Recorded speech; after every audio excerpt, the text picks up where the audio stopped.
and Pan Dulce. How's that? Coffee and Pan Dulce.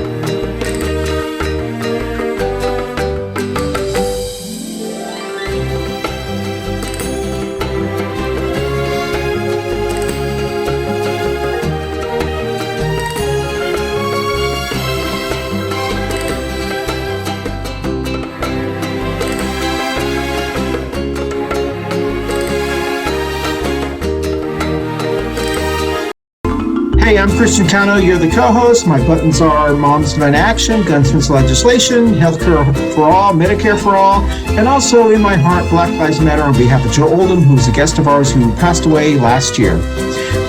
That's it.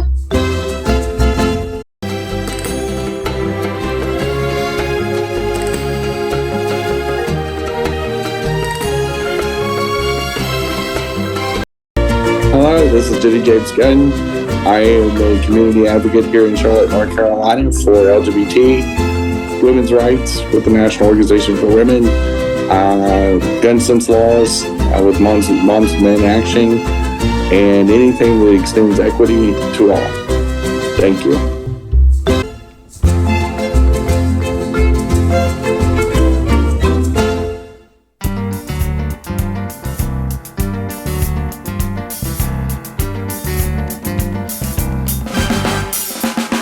Good morning, everybody. It is Coffee and Pan Dulce time, and the November 12th edition, and it's going by fast. Wow! I mean, it is. We're in month 11. As we're recording this, local elections and the elections around the country are going on. In full disclosure, we do record these in advance, so we don't have any election updates for the show. Unfortunately, but it does happen. Sometimes our timing isn't the greatest, but this is the way it kind of works. Yeah, we don't do this as a live show anymore. That's right. So it's we haven't done that for years actually, but you know it is interesting when something very timely.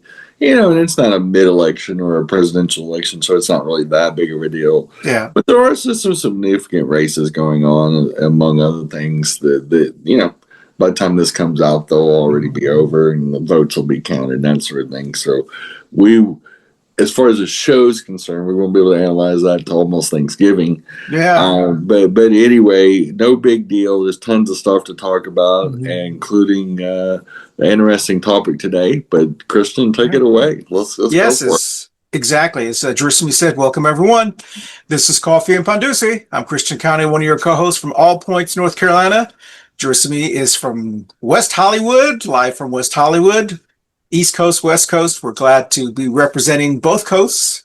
So welcome everyone. It's great to have you. As she mentioned, when you watch the show, it will be November 12th. Is that, am I have my date right? Yeah, November 12th.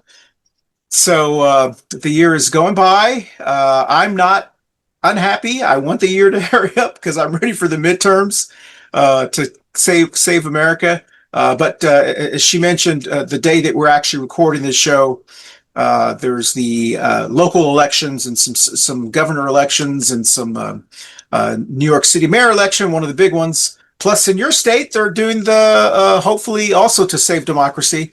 They're doing the on the ballot to the Prop 50. Yeah, Prop 50. So there's a lot going on. So we're glad to have you.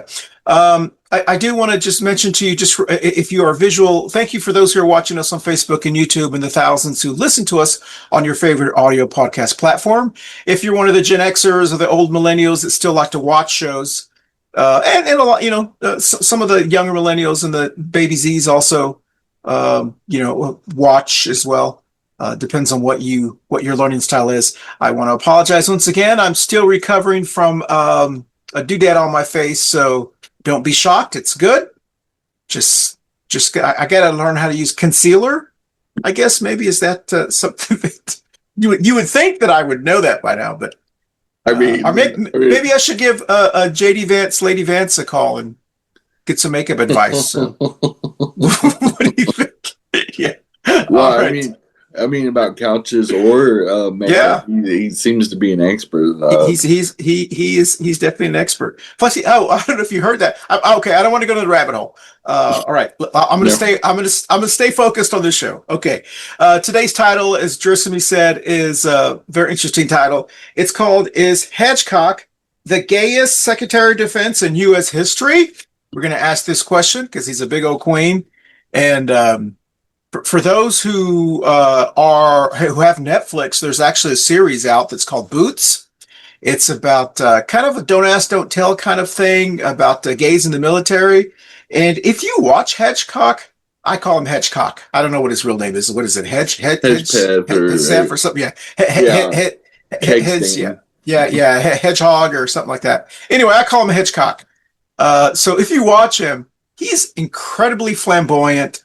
Very if you didn't know better, you would go, he's kind of a queen. I don't know. Yeah, exactly. Yeah. He did work for Fox News. Of course, and we know that all of them are. Yeah. Exactly. Yeah. Well, so anyway, so we're going to talk about that. It's kind of a funny topic, but before we do, let's jump directly into Barb's current events.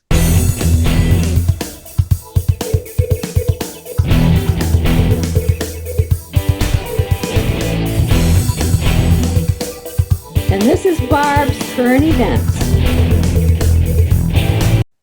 All right, Gersemi, I have 3 for you. I don't know. Are you up to date with this guy, Stephen A. Smith? He is an analyst for ESPN, but he's like he's like their big star because they don't really have a lot of big stars. He's a big star, but he has his own show now on ESPN. It's called The Real Talk or something. Yeah. And now he's kind of dabbling into politics as well. It's like a talk show. So anyway, I don't know if you've heard of, there's a thing called Black Twitter. And there's also a thing in the podcast world where there's a lot of wonderful content out there from podcasters around the country, from The Breakfast Club to a lot of other more progressive type of individuals. They're on TikTok, they're on all the social media sites and so forth. And so they apparently Stephen A. Smith made some comment about Jasmine Crockett, who he doesn't know, and was complaining that she's too mouthy and that she talks like she's from the hood, or he was really ridiculing. Well, almost 99.9% of Black Twitter plus the Black and African American podcasters and influencers came out against him, saying, first of all, Black women do everything they can. They need people to defend them. And the one person that shouldn't be criticizing him is a Black male like he is. He's never been married, and so forth. He's a longtime bachelor. So anyway, there's a lot of criticism. So now he's apologized. He said that he was on cold medication and wasn't thinking straight. And it's a huge controversy. I kind of found out about it the last couple of days because I kind of want to see what they're talking about. And so are that demographic. And it's a really big controversy in the Black Twitter world. So I don't know if you have any comments on that, if you've even heard about it, but that's the first one. The second one, tariffs. Tariffs are, of course, continuing to hit American pocketbooks very badly, especially as we go into the holiday season. A new ABC Washington Post poll has come out and said that 7 in 10 Americans believe that they're going to be spending more money this year on groceries. 89% of Democrats believe that, 73% of independents, and 52% of Republicans. So most people are very upset, and they're overwhelmingly blaming the Republicans and Trump for the government shutdown. That's the second thing. The last one is, and I know we don't have any data, but I know, Gersemi, you talk about this on your show. There's some really big elections occurring around the country that's supposed to be measuring where the country is in kind of an unofficial way. way. There's the mayor of New York race, which to me is just one of the most exciting races that we've had in a while. There's also a New Jersey governor race, a Virginia governor race, and I believe it's New Jersey, Virginia. Those are the two governor races. And then, of course, in your state, Prop 50 is also going on. So those are some very interesting things. So those are the three. So that's kind of, I was long-winded on that one. I apologize. So have at it. Okay. Tell us what you think. Well, I had to actually look up on the Stephen A. Smith and Jasmine Crockett controversy. She clearly was, kind of taken aback for one, because she said she expected the racists out there to be critical. I mean, she said it kind of surprised her and even stung a little bit that there was a black man saying this. Yeah. I think that's what put her off the most. But she said, I'm done. We're moving on. And she said, Trump's the big threat, not the way I talk. Yeah. Which is a nice way of saying, Stephen Smith, you're not really exactly you're too small. I'm kind of, in her way, it's a backhanded slap saying, you're so small and insignificant in my life. She didn't really know who he was. Yeah. So, and actually, I didn't either. I mean, I've seen him on ESPN, and he's a really loud talker. He yells. It's kind of annoying. It's not someone that I would watch. But it's kind of the pot calling the kettle black. For exactly. Stephen Smith is a really good, knowledgeable person about basketball. I will say that. I've agreed with a lot of things he said about the basketball world. I think in the world of politics, he probably should stay in his own lane. Exactly. World. I don't think he has a grip of politics. And obviously, if he's criticizing somebody like Jasmine Crockett, a strong black woman, very articulate, has made some really good points, and is an obvious leadership that either he's a MAGA, which would kind of surprise me because it always seemed like he was leaning towards the progressive side. Yeah. Or B, he's unknowledgeable, and he's commenting on stuff that he doesn't even have a substantive knowledge or working knowledge of politics, and doesn't even really know who Jasmine Crockett is. And clearly she doesn't know who he is. He's too small of a fish to fry. She's after Trump and the MAGA. Exactly. He also made fun of Serena. Yeah. He's the same guy that made fun of her for dancing in the Super Bowl halftime, I believe. He made fun of her. He's made a career off just being a loudmouth. Yeah. And he's one of these guys that runs his mouth about a lot of things he probably shouldn't.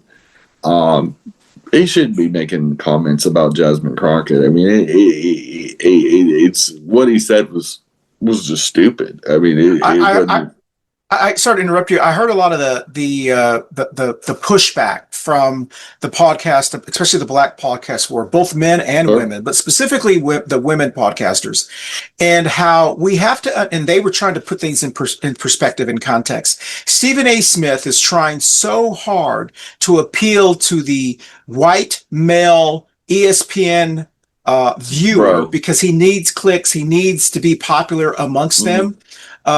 That he is willing to say these kind of things. And what's unfortunate, what they said is unfortunate, is when his career is over, because they said it will be over, because they will throw him under the bus just as they do everyone else. Just like they've done Matt Gaetz, it's like they've done everyone in the MAGA world. They'll like him for a little bit, and then they'll throw him under the bus. He won't have, what they've said is, which I think is very telling, he won't have a black community to go back to.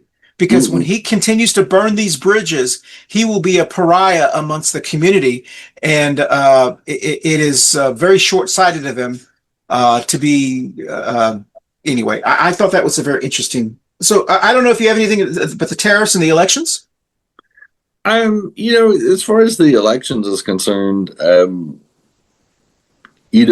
will tell, how it affects it. And, most of these elections, the governorship of New Jersey and Virginia is obviously very important. The mayor of New York, the grand scheme of things, is more about optics. Yeah, because it's the largest city in the world, or one of the largest cities in America. And it's the largest city in the United States. It's a huge influence, but at the end of the day, it's just a city. it really takes a temperature on what the American people are thinking. Who they elect mayor, you can kind of tell. The last time they picked a guy that was basically an institutional candidate that was a party favorite, and he won handily. And this time it's not a party favorite on either side of the aisle. This guy is not considered a establishment candidate. If he does win, it's a sign that maybe the most progressive people, if they run the right way, and they really fight what's going on in this country, which is authoritarianism, they might damn well win. And people are really fearing that because we're watching it. We don't have to worry about authoritarianism here. It is here. We're way past the first stage. The first stage happened when we reelected that son of a bitch in 2024. I know you talked about this a lot more in depth on your show that we recorded earlier today, and the candidate. How do you pronounce this? Is it Mamdani? Madrani, I think. Madrani. Yeah, it's Mamdani. If I'm, what I thought was really interesting is he was asked what his thoughts were about the criticism that Trump was throwing at him, that he was a communist, he was a Muslim, and he's gonna ruin New York City, and this yada yada yada hoochie coochie. And his response was a really, really good response. The one that I heard, he said, if Trump wants to help New York become better, a safer city, and more affordable city, then we have a lot to work with together. But if Trump wants to, kind of like use us as one of his projects to hate on and this, then I'm going to defend New York. That's what I thought it was a really, really good kind of adult response. So I was very impressed. I know you talked about this on your show, that he already seems like he is the mayor. And that was that was a response that you would think a mature person would give. So I was incredibly impressed by that, and I know that he is expected to win, but I think what people are trying to see is what the margin is. But I had a question I thought that was interesting before we started recording.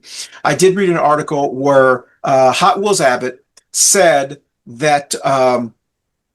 Because it is reported, what Trump is telling people, and the MAGA world is telling people, that if he wins the mayor race, the Mamdani, if I'm pronouncing his name properly, if he went, that up to 1 million New Yorkers are going to be moving out of New York. That's what he's saying, and the New Yorkers are going, bye. Well, first of all, this is the same old Republican leader with MAGAs threaten this all the time.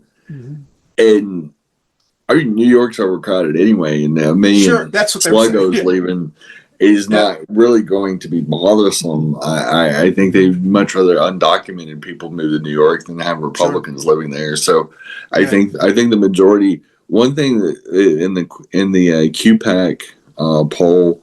Amongst likely voters for each of the categories, or the polled voters, that Mamdani was doing exceptionally well for the under the 49 and younger crowd.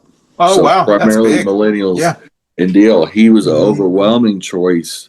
The 18 to 34 category, he was 64% of the vote. Wow. That's incredible. Or 64%, and which is Cuomo's second with 20, and Silva, whatever his name is set like 7%. 35 to 49, Mamdani's still the overwhelming choice. He's 50% of the vote. Wow. In a three-way race, 25 for Cuomo and 13% for the Republican, 7% undecided. So clearly 50 and over is the one that favors Cuomo, and the other one, because they're establishment candidates. The Gen Xers. Obviously. Yeah, Gen Xers and baby boomers. Late boomers. In New York, 65 and up. back Cuomo, but it's close. So even the people 65 and up, we'll see. It's 39% for Cuomo and 33% for Mamdani and the Republicans way down the deal. So the one thing that says that even in the most obvious candidacies, even the older crowd is barely favoring Cuomo, and the young people absolutely don't. Oh, overwhelmingly. Yeah, that's going to be big. It'll be, I think, I know you and I will probably be up all night long, texting each other. So it's going to be a fun night. So, hey, listen, we're up against our first break. There's some things that we want to talk to you about. So we'll be right back on Coffee and Pan Dulce right after this. So we have a great fall lineup, and we encourage you to tune in to many of our fabulous shows, like our Say show, and many more things in October and November as well. Thanks for watching, as always, and we'll see you next time. Bye, y'all. Hey, y'all, thanks for watching, and support local Black and brown businesses, including our sponsor, Manolo's Bakery. That has some fabulous pastries, food, king cakes, all kinds of specialty cakes, swallows, and much, much more. Some of the best food you eat in Charlotte, North Carolina. Again, Manolo's Bakery, right here in East Charlotte. Thanks for watching. Hey everybody, hope you're enjoying the Coffee and Pan Dulce Show. This is me, Yorense, a new host here at the Cannis Media Shows. I will be doing the new show, Espera Que, here every Thursdays at 7 p.m. on your favorite podcast platforms, YouTube, Facebook, wherever you like to listen to. So, hope to see you on my show, and hope you have a wonderful day. Hey everyone, thank you so much for watching our Coffee and Pan Dulce Show every week. Don't forget, you can watch us visually on our video podcast platforms on Facebook and YouTube, but you can also listen to us on your favorite audio podcast platforms like Apple, Amazon, iHeartRadio, Spotify, and all of the other ones that your favorite, whatever your favorite is. Once again, thank you for watching us on Coffee and Pan Dulce. We'll dance out. Hey, y'all, you can watch us on YouTube, Facebook, and your favorite audio podcast platforms. You can catch your special editions of Coffee and Pan Dulce, as always. And we appreciate y'all listening. And we're going to do more episodes. We're going to do some zany things in 2025. And most of all, we're going to have lots of fun, as always. Thanks for listening. And look for the new shows. Appreciate it. Hey y'all, thanks for watching our spring shows and sticking with us. And we've got a fabulous summer lineup. I hope y'all are excited as I am. And let's enjoy our summers. Hot Girl Summer 2024. See y'all. Bye y'all. Bye y'all. Thank you everybody for watching Coffee and Pan Dulce. Jenny and Chris had an amazing talk right there. And this is Yorense from Espera Que.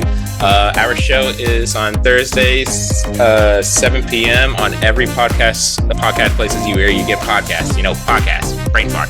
But if you want to listen to me doing brain farts and having hot takes and leftist takes and just screaming at the shitty burning world we are living in, come over to Espera Que.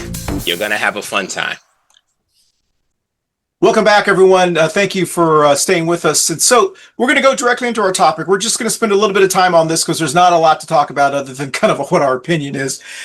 Is Hedgecock the gayest Secretary of Defense in U.S. history? We're asking that question, as we always do. All right. Let me get your first impression, Gersemi. What are your thoughts? He's been a Secretary of Defense. It's been all drama. He had this pulled all the generals into one room and gave this big flamboyant speech like he was on Broadway. I don't know. It's bizarre. So what are your thoughts? Do you think he is the gayest? What are your thoughts on that? He's gone on this anti-trans, gay in the military rant. And you keep wondering if he isn't closetly gay himself. Because exactly. It's funny, I watched this comedy movie from the early 2000s, and one of the main characters was the older brother of the main character, And he kept going on and on about how he wanted his younger brother to be gay and was trying to prevent him from being gay, and he wasn't gay. Yeah. At the end of the movie, to find out the older brother was gay. And he goes back to the old thing, the guilty scream the loudest. And Exactly. Especially in MAGA world. Especially the queens of MAGA. There is probably a high probability that him and Nancy Mace are probably queer in a $3 bill. I agree. I agree. And I would even throw MTG in there. Well, MTG, she's a swinger. Yeah. So I think if it's got a pulse and it's one to sleep with her, I'm pretty sure she's bi. Yeah, I think she's more like try. She's going to try anything. I think you put enough wine in her. I bet she's said, give me the good stuff. Not the box wine. That's right. Hot mic moment. But I think Hedgecock and Nancy Mace, both of those queens of MAGA, they both clearly have got some sexuality issues to work out, because it's really been Hedgehog or Cake Stand's biggest issue is a deal between the fat general. He's obsessed. He's obsessed. Which is kind of another gay guy wrote, is that he's obsessed about weight and all this. It's just bizarre. When he was prancing around on that stage that day and was lecturing those generals, which this guy's never served himself, and he's getting them going, you guys are just too fat, and you need to get in shape and eat a tossed salad. I love tossed salad. Oh, girl. Y'all need to lose weight. Oh, girl. That's exactly. As he was standing next to Trump, that's probably the fattest American president we've ever had, that looks like the epitome of a dumpster. I just thought it was really ironic that this guy was lecturing when his own boss couldn't pass any kind of mental or physical fitness test whatsoever. But this guy's a queen. I mean, if he isn't gay, he's on his way. Exactly. Yeah, exactly. All right. Hey, listen, if you like what you hear from Gersemi, she does have a show that comes on every Wednesday at 11:30 Eastern Time. It drops on all your podcast platforms, video and audio. So please watch her show. She's recorded some really good ones this morning talking about the elections and a lot of other things as well. So we'll be right back. This next commercials will talk about her show and the other shows on the Cannis Media Network. Hey y'all, thanks for watching the Florida shows. They've been wildly successful. Obviously, it's a topic that you guys have enjoyed and wanted to know more of. And we like talking about the dumpster fire that used to be the state of Florida. And we'll probably talk about it some more this summer. Thanks for watching, y'all. Bye, y'all. Thanks for watching. Hey everybody, hope you're enjoying the Coffee and Pan Dulce Show. This is Yorense, one of the new hosts here at Cannis Media, doing a new show, Espera Que. We're here, I am talking all the great issues that are happening in our great country here in the USA of 2025. I'm mostly going to be working and talking about Latino men issues, but I hope anyone can come by and hear me rant about how annoying our government is. We will be here every Thursdays at 7 p.m. Hope to hear from y'all soon, and see you at my show. Hi everybody, this is Yorense from the Espera Que show over here. All I'm here is doing a little quick PSA. Use this summer to do volunteer work. Go to your nearest YMCA, go to your nearest homeless shelter, go to whatever community services or programs that you can help out and volunteer. Because right now, we have a bunch of fascist pieces of shit trying to rip apart our country and rip apart the people, our communities, by spreading hate and bigotry. The best way to combat it is, one, working in your community and standing strong to show that you are strong and you're here to help out others. Two, combat misinformation. If you hear bullshit, first research and make sure if it's true or not. If it is not true, call it out. If it is true, get the facts. Be knowledgeable of it, because it might come out later. So always stand against that. And three, fuck fascists. Stand against them. Make them feel uncomfortable. There is too many people out there feeling like they can say the hard R or say slurs or be violent. Make them understand that a lot of people die to make sure this hatred and bigotry does not exist. All our civil rights workers, all the people who restored normity, everybody who fought against intolerance and hatred, they died and worked their asses off to stop this. So follow in their footsteps and stop this madness. This is Yorense again from Espera Que, And all I can say is be there for your community and stand up for what's right. Fuck fascism and have a wonderful day. Hey, thanks for listening to us as always on Coffee and Pan Dulce. And just to let you know, we're on all the audio podcast platforms. So working out or whatever, you can just listen to us. Or if you want to see our bright, shiny faces, we're on YouTube and Facebook. You can even be fans and you can comment on our shows on the Facebook platform and drown out people who don't actually listen to the show but like the flies. But anyway, we appreciate y'all and very much, and keep on listening so that Christian and I are just not sitting here talking to ourselves. Have a great year. Hey y'all, thanks as always for listening to Coffee and Pan Dulce. And guess what? As part of our Cannis media family of shows, we have a sister show that's been running alongside the Coffee Show for 6 years, 6 seasons. And it's Two Queers in a Truck. And in fact, we've been on air, as it says right behind Christian, as we record this, in case you're watching the video version of this. It's exciting. It's a little different. It comes more from obviously the queer perspective because it's Two Queers in a Truck. And we invite you to listen to it. You don't have to be queer to listen. And I promise it most likely will not give you scabies. I can't 100% verify that, but it's just a medical rumor started by me, actually. But anyway, come out and check us out on our sister show, Two Queers in a Truck, and all the exciting 2025 news shows on the Cannis Media family. As always, thanks for listening, and we'll see you next week. Bye, y'all. Bye, y'all. Up next is Two Queers in a Truck with Jenny and Christian. And hope you guys tune in. We'll see you in about 15 to 20 minutes. Thank you. Bye. Welcome back, everyone. So don't forget to join Gersemi. She has a wonderful show. It's called Two Queers in a Truck.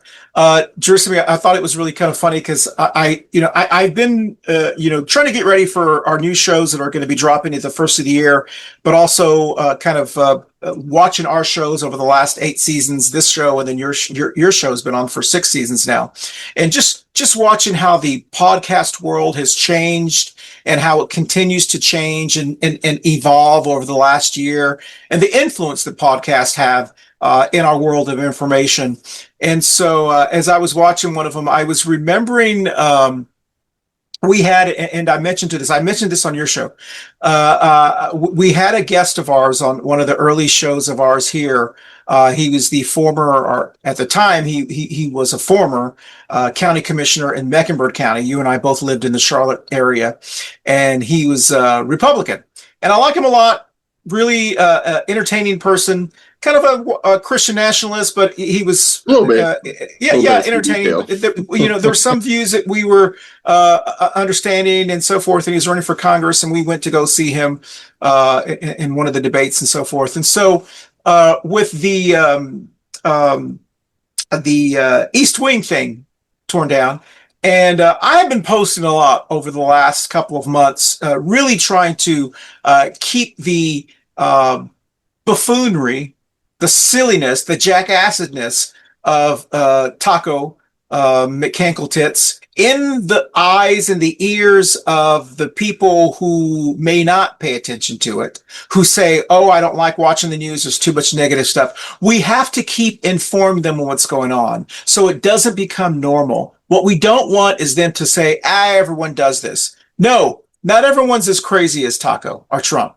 And we have to keep reminding them. So when I did post that East Wing thing, and this person who had not heard from, and I don't think has ever posted on my social media, any of my social media sites, came to the defense of Taco saying, why are y'all so upset? This happened in the 1950s and 40s. And so, and I was very adamant, and I pushed back, and I basically said, hey, listen, what's really important, he lied. Trump said, I know he lied. I mean, everyone knows he lies. But how can you defend, how can you call yourself a Christian and run as a Christian and be involved in a Christian charter school, say you went to Christian schools and talk about all these things and so forth, and come to the defense of a proven liar who's cheated on his wife, who has a 34-count convicted felon? How can you do that? This former county commissioner didn't mention any of that. just wanted to kind of pivot towards, oh, well, it was no big deal about the. So I have come to the conclusion that, and you've talked about this on your show, that we're coming close to the tipping point of America, of all demographics being so tired of Trump that we have to continually put it in their face, and not let them forget until he leaves office. Because we could possibly think, okay, the tipping point's over, and then he can come back. You understand what I'm saying? Our reality is the Democrats, obviously the people that are going to push back against a Trump administration, and Republicans in general, we have one or two choices. Sure. We're either going to lay down like we did last year and let a overqualified woman lose to an incompetent bag of farts like Donnie Fuckface, or we're going to fight like we did in 2020. Exactly. And we're going to be one or two Americas. Yep. And that's it. There is nothing in between. And we're either the resistance or we ain't. Yeah. And we better strap in and strap on and get ready for a 15-round fight. And then normalizing this shit and making it sound normal that he didn't get any approval, he didn't do anything. Yep. And he illegally tore down the East Wing that he has no right to do. Exactly. President does not even make that decision. That's not even an executive decision. It has to go through the Historical Society. There's got to be permits pulled, and it's got to be approved by Congress. None of that happened here. Yep. So it is actually a illegal action that they just unilaterally decided to tear that down. And this is the same, law and order party, including Ridenhour, that we're talking about. So I'm going to name the guy. Ridenhour is the big law and order guy. Yeah. Yep. In fact, I saw him whining like a bay mule about the stabbing of that Ukrainian woman there in Charlotte, and calling for President Trump to roll the troops. Yeah. Same guy. So which is it? You a law and order guy, and you want to go by the rules, or you don't?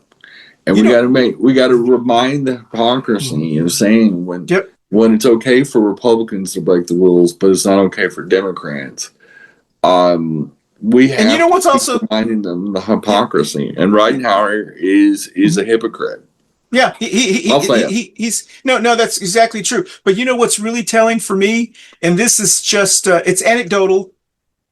If I were a Christian woman married to a Christian religious man, not saying this applies to Ridenhour and his wife, but people like that, and there's many of them. If I were the woman in that relationship or the spouse in that relationship, I would be very concerned that my spouse does not come out and say, "You're right, Trump cheating on 3 of his wives is bad." The fact that they can't say it should be a warning sign to you. I would look at their phones. I would look at their computers. I would want to know what's going on in these male retreats, these male hunting retreats, these golf hunting retreats. I would be very cautious, unless you're just okay with that. And if you have an open relationship in your marriage, that's your. But if you're a Christian, the way these people try to portray themselves, I would be very.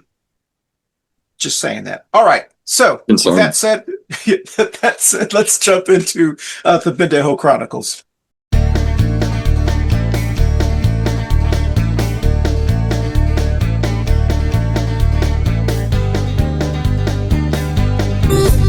And this is the Pendejo Chronicles.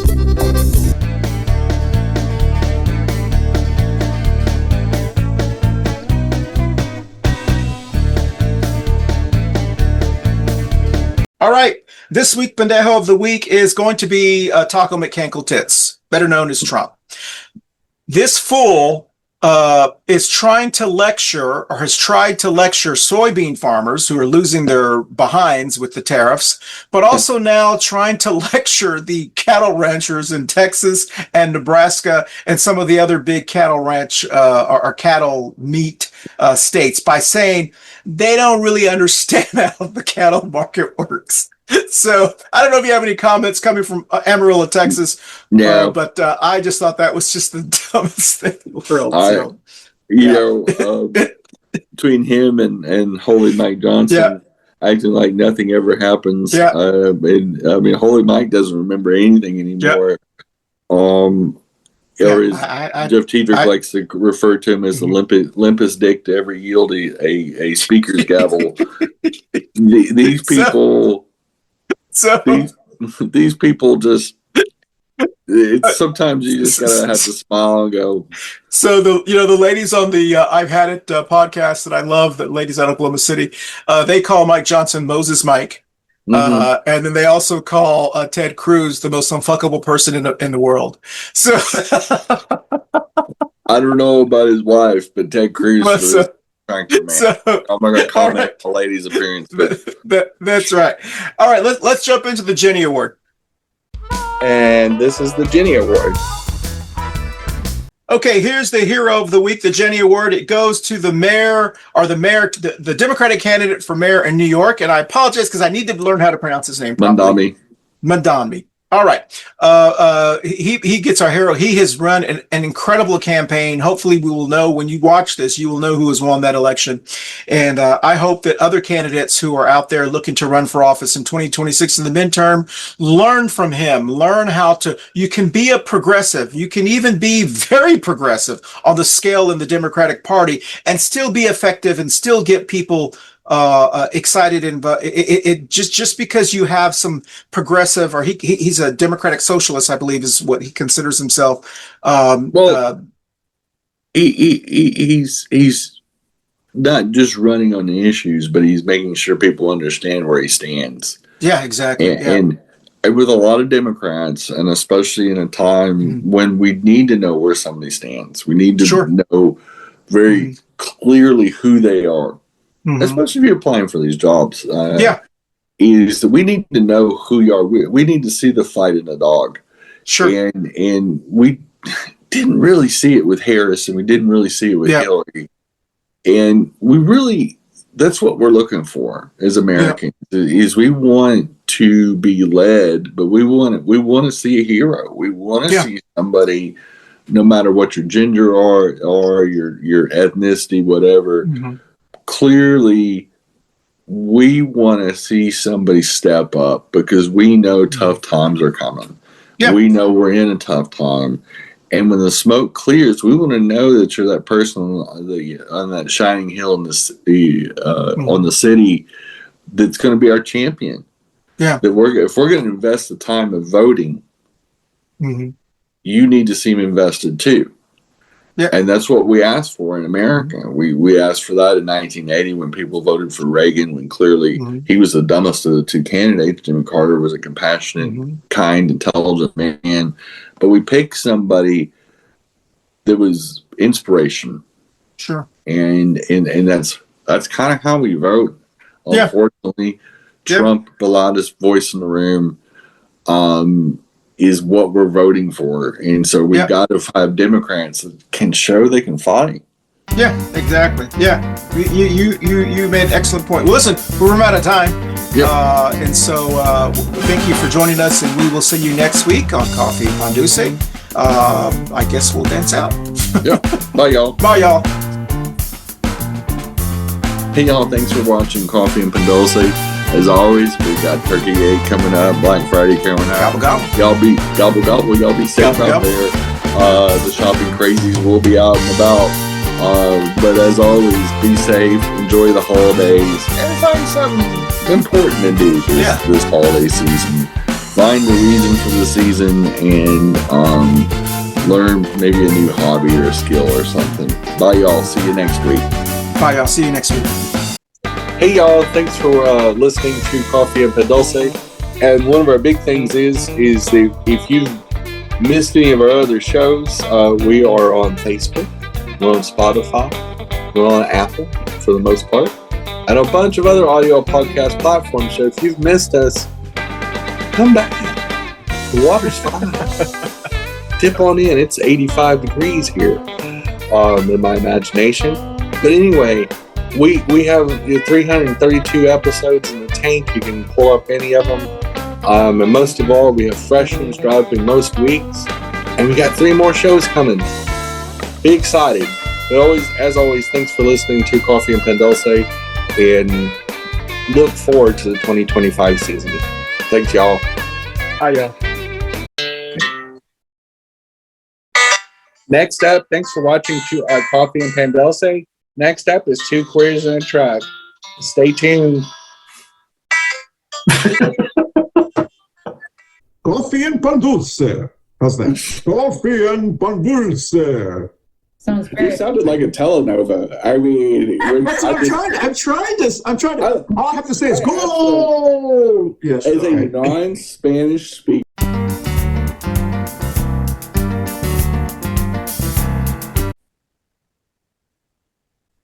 Okay, we're just going to go very briefly on what your thoughts are about the queenism of Hedgecock and how it's just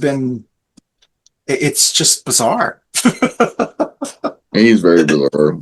All right, here we go. All right, we're going to end the show with the Pendejo of the Week and the Jenny Award. Coffee and Pan Dulce. How's that? Coffee and Pan Dulce.